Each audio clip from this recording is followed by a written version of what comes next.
Alyssa Grant, a black woman in handcuffs, sits silently in court falsely accused of assaulting a white cop. But what no one in that courtroom knows is that she's a covert CIA agent on a classified mission.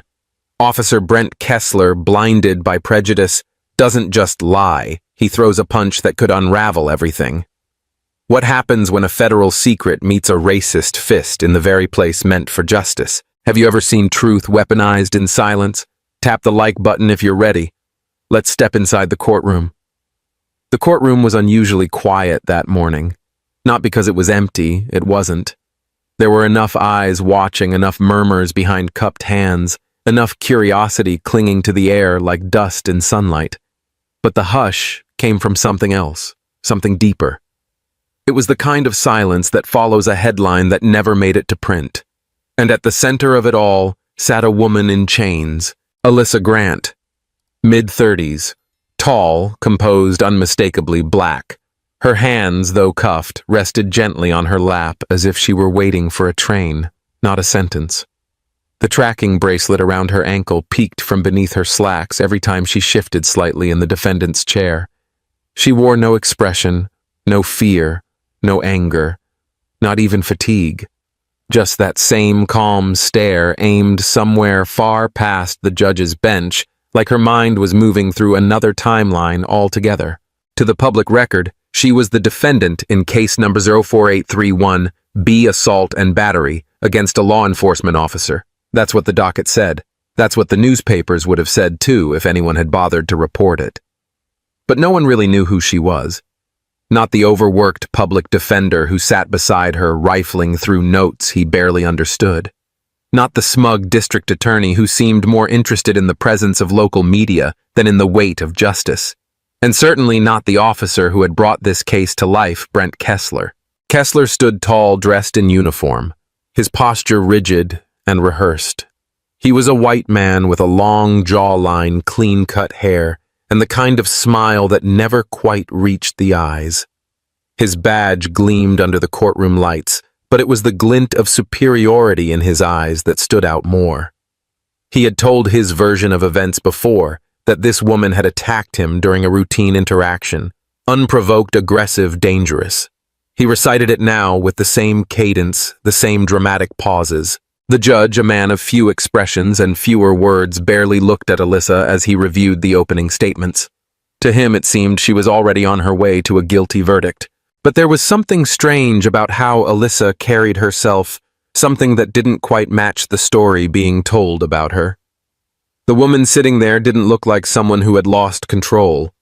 She looked like someone who had trained to keep it. The prosecutor made his case in polished terms, twisting the narrative around Alyssa's silence. He called it defiant, suggested it was proof of guilt.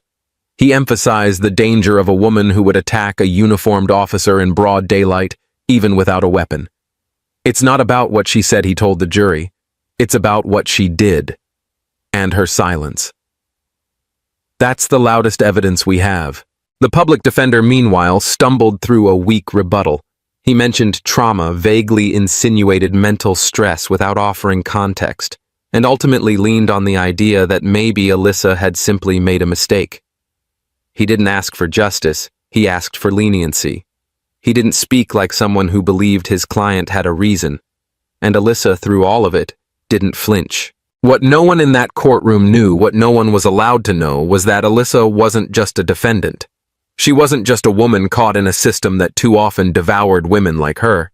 She was a covert field officer for the CIA, embedded, under assignment, under orders. The moment her cover was blown, years of intelligence, dozens of lives, and the delicate balance of a classified operation would collapse. So she sat, and she took it. Not because she was powerless, but because power in its truest form is knowing when to strike and when to stay still. There was a kind of storm in the making that morning. You could feel it even if you didn't know what to call it yet. It clung to Alyssa's silence. It pulsed beneath every word Brent Kessler said, and it hung in the tension between truth and theater that this courtroom had become. A woman in chains was about to show everyone just how easily walls can break without ever raising her voice. Long before Alyssa found herself in that courtroom, shackled and silent, She had been chasing something far more dangerous than a courtroom verdict. Beneath the surface of routine patrols and standard reports, something darker had begun to stir, something that wore a badge but operated like a shadow. The call came just after 3 in the morning.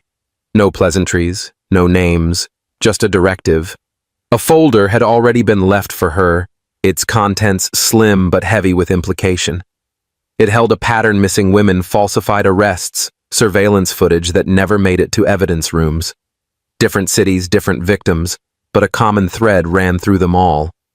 Some officers weren't just turning a blind eye. They were holding the door open, and one name kept surfacing: Brent Kessler. He didn't know her then, not officially, but she had seen his type before. The spotless record, the polished boots, the look of authority that hardened when no one else was watching. His name appeared in more than one internal affairs report, most of them dismissed, sealed, or simply disappeared. Alyssa was sent to get closer, not to confront, but to confirm. Weeks passed. Surveillance. Notes. A digital trail of quiet meetings and unmarked vans that never stayed parked long. Alyssa had worked cases like this before, but something about this one felt different. Colder. And that night it shifted. She had followed a lead to a warehouse district just outside the city. Nothing unusual until Brent showed up. Not in response to a call. Not on assignment. He approached her car without protocol flashlight already raised. She kept her head low, tried to pass for someone unremarkable, but he wasn't interested in names or reasons. He told her to step out of the vehicle. No explanation, no warning. Alyssa played her part, calm and compliant, until his hand reached for the door handle. The look in his eyes changed, and not in a way that signaled confusion. It was certainty.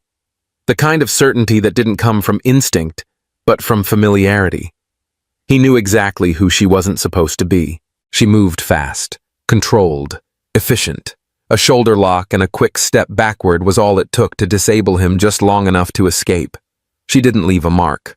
But the bruised ego of a man like Brent didn't need bruises to retaliate. He filed a report that night, claimed she assaulted him without provocation, claimed she resisted arrest despite no record of a warrant, no report of a crime. By morning, Alyssa was at her handler's desk, waiting for protocol to override the chaos. She expected to be extracted. She expected to disappear like she had in missions past. But instead, the voice on the other end of the line stayed firm. "Stay quiet," it said. "We're not pulling you. We're pulling them." She was stunned. Her cover was blown. Her name was now public record. But the agency wasn't protecting her. Not yet. "Too much is in motion," the voice continued. "We're close. If this gets exposed now, the entire operation falls apart. We lose access, we lose intel, and people keep disappearing." So Alyssa did what she had been trained to do. She disappeared, but in plain sight. When the arrest came, she didn't resist. When the media framed her as violent, she said nothing. When her own name appeared on a docket beneath the words defendant, she folded her hands, lowered her gaze, and waited. Because it wasn't about her anymore. It was about the girls who never made it home. About the families who stopped getting answers. About a network that needed to believe no one was watching. And so she watched. From inside a courtroom that only saw a black woman in a jumpsuit. From behind eyes that refused to blink. From beneath a silence that everyone mistook for shame. What they didn't know, what they couldn't know, was that she had already made her choice. Not to fight back, not to defend herself, but to stay in the fire just long enough to trace where the smoke began. This wasn't surrender, this was strategy, and it was far from over. It wasn't just the handcuffs, or the ankle monitor, or even the orange jumpsuit Alyssa had been ordered to wear that morning, as if the state wanted to brand her before anyone had spoken a word. What struck most people watching that trial, whether they admitted it or not, was the unspoken script already in motion the moment she stepped into the courtroom. You could feel it. The weight of eyes that stayed too long on her skin. The way the bailiff lingered by her side just a little longer than necessary, like her stillness couldn't be trusted. The subtle shift in tone when her name was read aloud, Defendant Alyssa Grant, as if the word itself had already decided her place in the world. Across the aisle, Officer Brent Kessler sat in uniform, shoulders squared, chin lifted, posture built for a podium.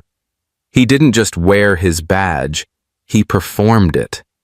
The courtroom treated him not as a man accused of misconduct, but as a sentinel of truth. People nodded when he walked in. Jurors glanced at him with unspoken respect. And the judge never once asked him to keep his answers brief, never interrupted when his voice grew louder than the facts could carry. That same courtesy was not extended to Alyssa. When the defense attorney attempted to question the relevance of Kessler's past use of force reports, the judge waved it off as irrelevant to the current proceedings. When Alyssa looked up, maybe about to speak, maybe not, the judge raised his hand before she said a word. "You'll get your turn, Ms. Grant," he said, though his voice carried no intention of ever offering that turn freely. It was a room that had already made up its mind, and Alyssa knew it. The prosecutor took his time walking slowly as he addressed the jury, hands folded, voice measured but theatrical, just enough to keep the story alive. He didn't mention the lack of medical evidence. He didn't discuss why no body cam footage had been submitted. What he did do was paint Alyssa in broad, dangerous strokes. She was hostile. She resisted. She displayed an attitude of volatility not fit for civil society. And most importantly, she showed no remorse. He let that last word hang in the air. The jury, mostly white, shifted slightly in their chairs. Alyssa didn't flinch. The defense tried. They really did. They argued that there was no motive, that Alyssa had no history of violence, that there were gaps in Kessler's testimony. But without her speaking, they were arguing into a void. And the prosecutor used that silence like a weapon. She hasn't denied anything. She hasn't explained her actions. That's not strategy. That's guilt hiding in plain sight. But what they didn't understand, what no one in that courtroom even thought to consider, was that Alyssa's silence wasn't out of fear. It wasn't shame. It wasn't even resignation. It was duty. She could have spoken. She could have laid bare the truth, told them that Kessler had no probable cause, that the stop wasn't lawful, that he had tried to intimidate her and failed, that she had only defended herself long enough to escape, but doing so would have unraveled years of undercover work, put lives in jeopardy, and blown the lid off an operation that had barely begun to crack the surface. So she sat. But something began to shift, not in her words, but in her eyes. The longer the hearing went on, the more people began to notice that her gaze was steady. Too steady. Not the stare of someone afraid or cornered. It was the look of someone listening, someone measuring, someone who knew the exact moment things would change but hadn't yet decided if now was that moment.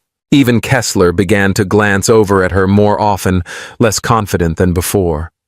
As if some part of him buried beneath his arrogance was beginning to question whether she was what he had convinced himself she was. And the judge, perhaps sensing something he couldn't quite place, grew more clipped with her attorney, more eager to push the trial forward. But Alyssa didn't move, didn't shift. She just let the room tilt more and more in his favor, like a scale she knew would eventually tip back if she waited long enough. What they all mistook for passivity was preparation. And though the courtroom hadn't seen it yet, something was coming.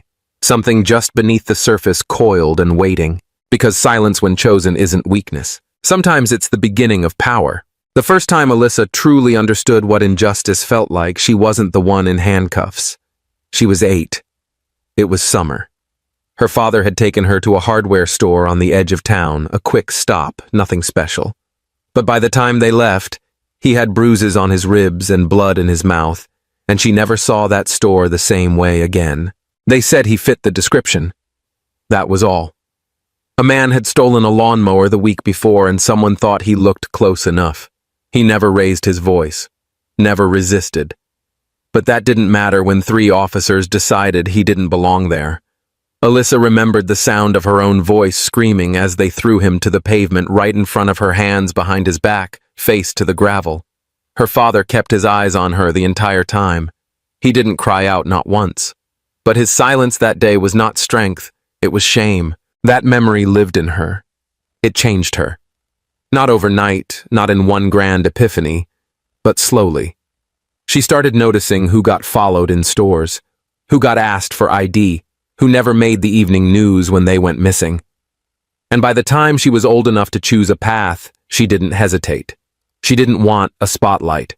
She wanted access. She wanted reach. She wanted to fight back in a way they wouldn't see coming. Fight in the dark, she used to whisper to herself, so others don't have to. That became her code, her mission. Not just for her father, not just for what happened outside that store, but for the silence that swallowed so many people who looked like her who never got the chance to fight at all. She rose through training without ever once asking for attention. She didn't need to. Her precision spoke for her. Her patience became legendary. But that patience had come at a cost. She had watched two of her closest teammates disappear behind enemy lines when their cover slipped, because one of them trusted the wrong voice at the wrong time with the wrong truth. That moment had seared into her, branding her with a rule she never broke again. Never speak before the silence has served its purpose. Now sitting in that courtroom silence was once again her weapon. But it didn't mean she wasn't listening. Every word from the prosecution, every dismissive glance from the judge, every nod of sympathy toward Kessler. And then came the break. 15 minutes. Long enough for the room to breathe, but short enough to keep the tension tight. Alyssa stood beside her assigned guard, motionless. She didn't ask for water, didn't speak to her lawyer, just watched the corners of the room like she always did, measuring exits, studying movement. That's when he came, Kessler. Not loudly, not aggressively, just close, too close. He leaned in, pretending to adjust his tie, the posture of a concerned officer making a polite remark. But what he said dropped into the air like a lit match. "I know you're not who you say you are," he whispered, the edges of his smile sharpened by quiet threat. "You're not some nobody off the street. You walk like someone who's been trained to kill." Alyssa didn't blink. "I don't care what agency's protecting you. You're not walking out of this courtroom free. I'll make damn sure of it." It wasn't the words that landed hardest. It was the certainty behind them. The calm belief that the system was his to control, that the lies he'd spun were already concrete, that her silence had become a coffin. But what Kessler didn't understand, what he could never grasp, was that silence wasn't the end of her defense. It was the setup. When he stepped back, when he left her standing there under fluorescent lights and the weight of a broken system, the room didn't look different, but something had shifted. Like a wire pulled taut just 1 second from snapping, the jury returned. The judge re-entered. Everyone resumed their roles, unaware of what had just been said in the shadows.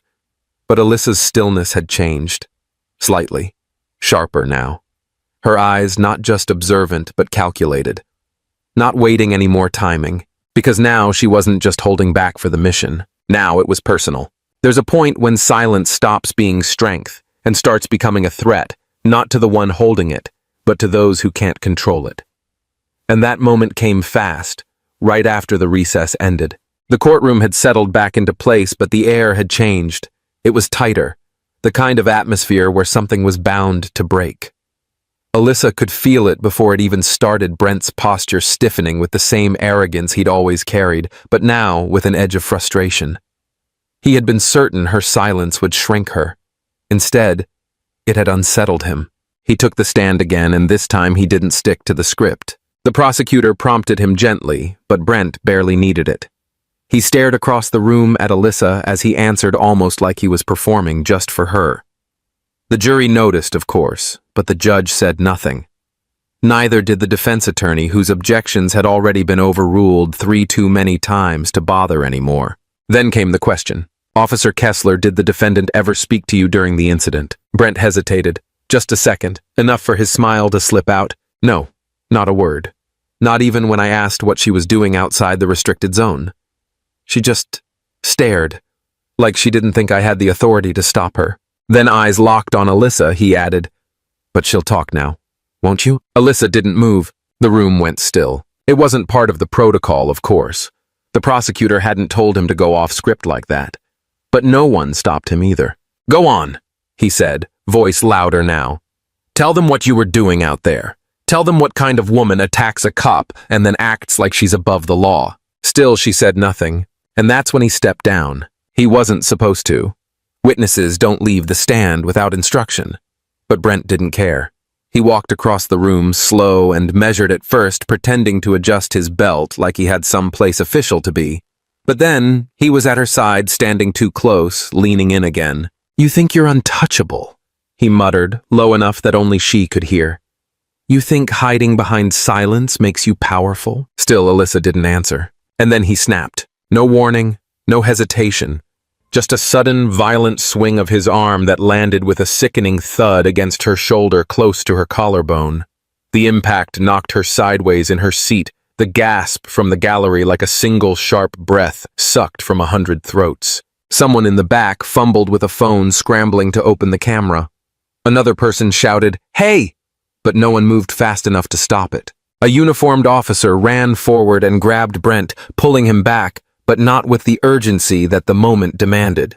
No cuffs, no Miranda warning, just a hand on his chest telling him to step aside.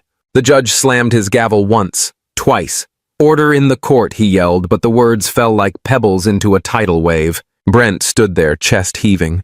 Alyssa didn't cry out. She didn't look away. Instead, slowly, deliberately, she rose from her chair. Her hands were shaking, but not from fear. She wiped the blood at the corner of her lip with the back of her sleeve. The courtroom was dead silent now, every eye on her. She reached beneath her jumpsuit into the inner lining of her shirt and pulled out a thin metal badge. It glinted in the overhead lights as she held it high enough for everyone to see. Her voice was quiet, but it didn't need to be loud. "You just assaulted a federal asset," she said calmly, clearly currently engaged in an undercover assignment sanctioned by the Central Intelligence Agency. The room didn't move, not even a breath. Brent froze. The bailiff looked from her to the judge, and then back to her again, unsure whether to reach for his radio or fall to his knees. The prosecutor sat down so slowly it was as if his legs no longer trusted the ground. The silence this time wasn't Alyssa's.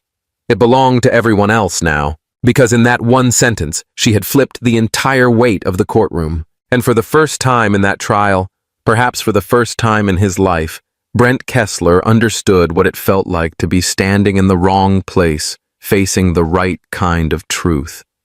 For a long moment after Alyssa's voice cut through the courtroom, no one moved. It was as if the oxygen had been sucked out of the room. People blinked, but didn't breathe. Somewhere behind the jury box, a woman covered her mouth with her hand, and the judge, who had spent the entire morning controlling the narrative, just stood there, eyes locked on the badge in Alyssa's hand, unable to form a single word. Brent, now backed against the witness stand by the same officer who had once treated him like a comrade, looked lost for the first time. His voice when it came was a stuttered mess. She's faking it. That's not real. She's impersonating. She's trying to manipulate this court." But his words, so loud and sharp before now, landed hollow, because something had changed. The badge wasn't just a piece of metal. It was a shift in power. A mirror turned back on the room, and in that reflection, people began to see things differently. The judge, still holding the gavel in midair, slowly lowered it to the bench without a word. His voice, so certain before, was suddenly cautious. "This proceeding," he began, then cleared his throat and tried again. "This proceeding is temporarily adjourned until proper verification can be obtained regarding the defendant's federal status." His eyes flicked toward the prosecutor, who looked like someone had pulled the floor out from under his podium. He didn't even try to object. Alyssa was escorted out of the room, not in cuffs this time, but between two officers who moved like they were no longer sure which side of the law they were standing on. She was taken not to holding, but to a secured interview room behind a locked hallway, away from cameras and away from noise. Meanwhile, Brent was quietly led through another door, the one typically reserved for witnesses. But he didn't walk with the swagger from earlier. He didn't look around to see who was watching. He just walked straight ahead, jaw tight, fingers clenched. Word spread fast. Within 15 minutes, the courthouse was buzzing. Phones out, voices hushed, but urgent. Reporters were outside already, though no one quite knew what they were reporting yet.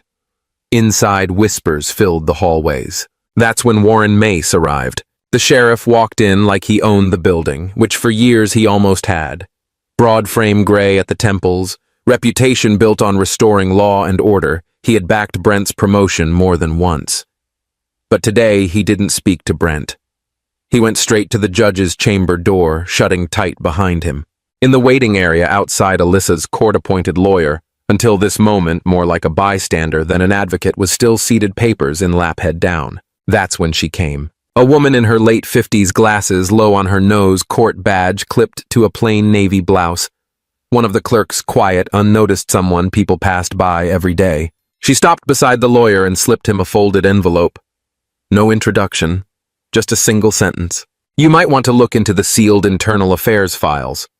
Start with April 2019. There were 3 complaints. Same officer, same pattern. Then she walked away, not waiting for acknowledgement. The lawyer opened the envelope. Inside was a single printed page. No cover sheet, no department letterhead, but enough to make him sit upright. 3 documented complaints, all by black civilians, all against Brent Kessler, all dismissed without hearing, each buried under vague, insufficient evidence rulings. One had included a hospital bill. Another had a witness. None made it past the first stage.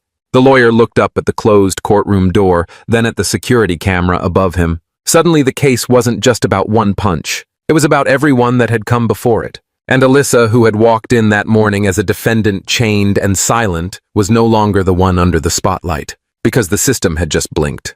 And when a system blinks, the truth starts crawling out of the shadows. By mid-afternoon, the courtroom was no longer where the story lived.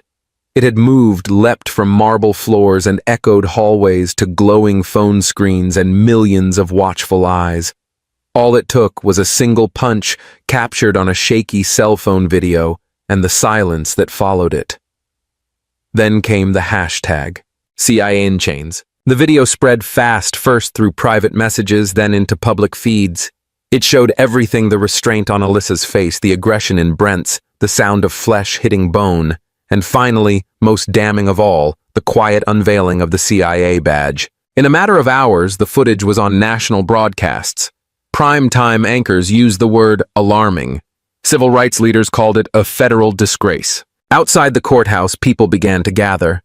Not with rage or chants, but with a kind of focused silence, holding signs, live streaming, watching. Their presence said what the courtroom hadn't. We're paying attention now. And that pressure reached places most people never see. Inside a sealed chamber, a representative from the CIA presented documentation directly to the presiding judge. It was simple and official. Alyssa Grant was an active federal operative working under classified directive. Her silence had been ordered, her actions justified, and her detainment a serious breach. The courtroom's power balance shifted instantly. She wasn't a criminal. She wasn't even just a citizen. She was, in the eyes of the federal government, an asset who had been assaulted in open court while carrying out a lawful mission. No apology was given. No press conference held.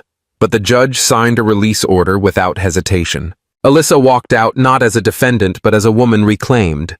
The cuffs were gone. The guards walked behind her, not in front. And the cameras now everywhere caught the change in posture. She didn't raise her voice. She didn't celebrate. She simply walked like someone who had nothing left to prove. When asked by her lawyer if she intended to sue, she didn't hesitate. "No, I don't want compensation, I want exposure." The lawyer blinked. Exposure of what? She met his eyes, calm as ever. Of how this system let a man like Brent walk unchecked for years. How the silence around him wasn't ignorance, it was protection. Those words found their way into every journalist's notebook. And just like that, the story stopped being about one courtroom or one cop or even one agency. It became about the pattern. That night, CNN picked up the story. MSNBC followed. By morning, the Secretary of Justice had been briefed. A full internal review of Officer Brent Kessler's conduct was announced, beginning with 6 years' worth of cases involving excessive force or racial bias. The State Ethics Committee launched a parallel investigation into the DA's office. Every prosecutor who had worked with Brent was flagged for review. And then came the order that changed everything: a subpoena. Brent Kessler was summoned to a closed-door disciplinary hearing, not as a witness, not as a victim, but as the subject of formal inquiry. He no longer wore this badge with pride. Now it weighed like a question. And Alyssa, whose silence once looked like submission, had shattered the foundation of a courtroom with 5 calm words and a flash of metal. What began as a false accusation became a reckoning. Because when a single blow goes viral, when the truth slips past the script, and when the right person refuses to play the role assigned to them, systems don't just crack. They collapse piece by piece under their own weight. The hearing room wasn't as grand as a courtroom, but somehow it felt heavier.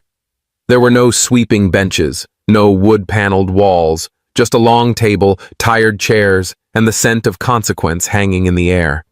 The public was allowed in.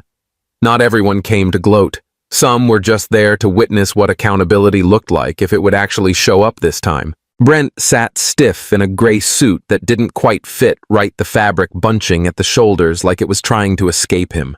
He wasn't in uniform anymore. That privilege had been revoked the moment his suspension took effect. Now, he was just a man, no badge, no authority, surrounded by people who weren't afraid to see him. The panel opened with testimony from the courtroom clerk, a woman in her 50s who had never spoken above a whisper during a proceeding in all her years. But today she raised her voice. She recalled Brent's tone, his posture, the way he leaned in when he didn't need to, the way Alyssa had sat still like stone. Then came Officer James, one of the younger patrolmen assigned to courtroom security that day. His voice cracked once, but he didn't stop. He said it plainly. I froze. I should have intervened sooner. That punch wasn't just sudden, it was personal. He wanted to hurt her. The final exhibit was the video played again, this time on a wide monitor frame by frame. The panel watched in silence. The room did too. And for the first time since the story broke, Brent didn't interrupt. His face twitched, but he said nothing. Not yet. When it was his turn to speak, he didn't go quietly. He insisted the video was misleading, that he'd felt threatened, that Alyssa had a look in her eyes like she was trained to kill. He even accused the clerk of exaggeration and questioned Officer James's loyalty. The more he spoke, the smaller the room seemed to grow around him. What began as defense turned into unraveling. His voice grew louder, more defensive. He blamed policies, blamed the press, blamed this whole woke paranoia. At one point, a panelist asked him directly, "Officer Kessler, are you aware you're under oath?" He paused, then muttered, "Yeah. I know exactly where I am." And still he said nothing about the punch. Not an apology, not a trace of regret. Then Alyssa was called to the stand. For the first time, without restriction, without chains, without fear of compromising anything, she spoke. And she didn't raise her voice either. She didn't need to. She talked about restraint, about what it costs to be silent in a system that doesn't deserve your silence. She explained the mission as much as she was allowed to. How she'd been assigned to monitor internal corruption linked to a trafficking network. How Brent had disrupted the operation, then lied about what happened. But what she emphasized most wasn't the operation, it was the moment in court.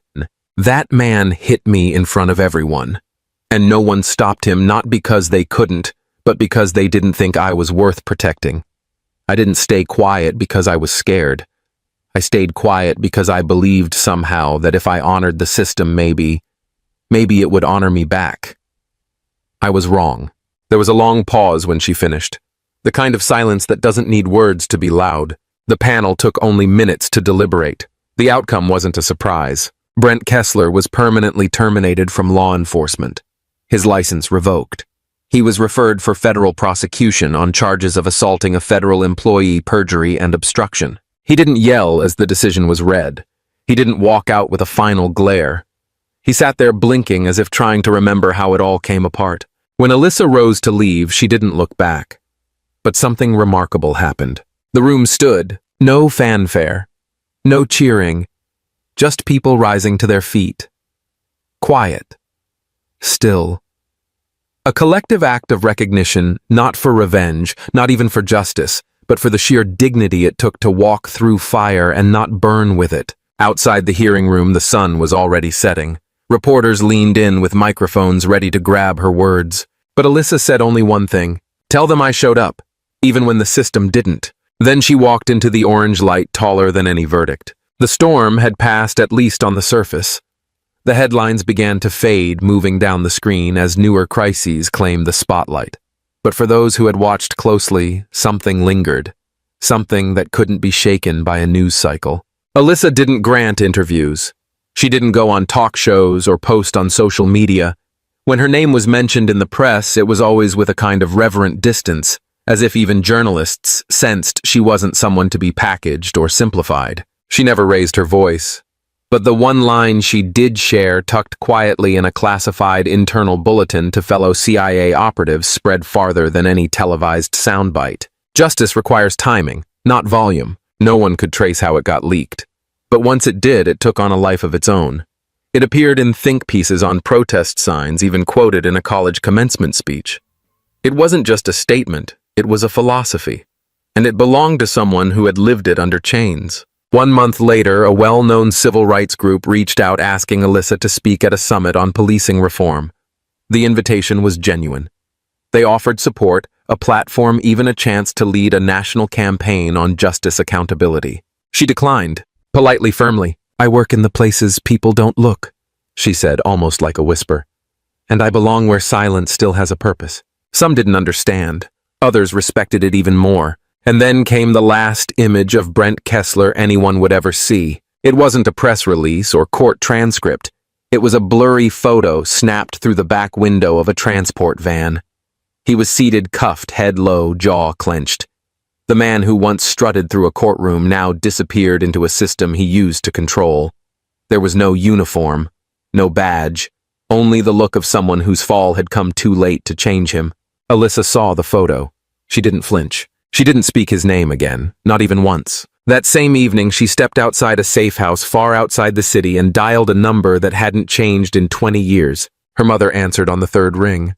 That familiar warmth, unshaken by the years, poured through the line. "Hi, Mama," she said, her voice low. There was a pause. "Baby, are you okay?" Alyssa looked out toward the tree line, the wind moving gently through the pines. "Everything's fine now," she said, and meant it. "And I've never once regretted who I became." They didn't say much more. They didn't have to. Because sometimes the loudest part of a story is how it ends quiet, clean, and without apology. The room was still. Late morning light spilled gently through half-drawn curtains, tracing soft shadows across the polished wood of the kitchen table. Alyssa sat alone, hands wrapped around a warm ceramic mug. She didn't speak, and yet somehow the space around her felt full of memory, of clarity, of something finally settled. On the table sat 2 objects. One, a silver badge, its edges worn by years of quiet work. The other, a small black USB drive, sealed and coded and marked only with a date. She'd sent her final message to Langley earlier that morning. No fanfare. Just 3 lines typed with the precision of someone who knew every word mattered more than a name. Operation concluded. Subject exposed. Structure cracked. That was all. There would be others who picked up the pieces, analysts, agents, congressional aides hungry for oversight. But Alyssa's part in it was finished. And it ended not with applause, not with headlines, not with her name etched into some heroic summary. It ended with peace. With the kind of stillness that doesn't follow surrender, but completion. In the background, the television played at low volume. A news anchor shifted between stories, his voice smooth and practiced. A brief mention passed about renewed investigations into law enforcement misconduct accompanied by stock footage of courtrooms and police stations. No images of her, no mention of her name. That, too, was part of the deal. Her truth had never needed a spotlight-only room to land. She took another sip of coffee, not rushed, not burdened, just present. The room smelled faintly of cedar and warmth. From the open window came the distant hum of a city starting its day, people rushing horns, sounding life, insisting on itself. But here in this little pocket of time, Alyssa breathed without armor. She thought briefly of the courtroom again. The moment Brent's fist flew. The split second when her silence ended not in rage, but in purpose. She hadn't raised her voice. She hadn't fought back with fists or fury. She'd simply stood badge in hand and reminded the room what they were looking at. It wasn't just a woman in chains. It was the cost of assuming silence meant surrender. She looked down at this badge again. It would be returned soon, locked back in a secure vault where no one would touch it for a while. The USB too would be extracted, copied, then wiped. The world would move on as it always did. But somewhere in the marrow of the system, something had shifted. Just slightly. Enough to let light in. Alyssa stood slowly, her movements unhurried. She wasn't going anywhere. Not today. She had no debrief, no transport, no next assignment waiting in the wings. She simply stood because the coffee was finished and the day was hers again. At the window, she paused, resting a hand lightly on the sill. The street below buzzed with life she didn't need to control or analyze. She smiled, small, almost invisible, but real. And then, without turning away, the thought came. Power isn't always loud. Sometimes it's just quiet and inevitable. She let the silence settle around it, not breaking the moment. Because some stories don't end with victory. They end with understanding. And that more than anything is what she had earned. And that's where her story ends, not with noise, but with clarity. Alyssa reminded us that sometimes strength means staying silent until the right moment. That real power doesn't always come from shouting louder. It comes from standing firm when the world expects you to break. Through her quiet resistance and unshakable purpose, she exposed not just a man, but a system built on injustice. If this story moved, you take a moment to like this video, share it with someone who needs to hear it, and subscribe to Mr. Max Stories for more powerful narratives that honor truth, courage, and unseen strength. Your support means the world to us. It helps our creative team keep bringing these stories to life, one voice at a time. Because here at Mr. Max Stories, we don't just tell stories, we remember them.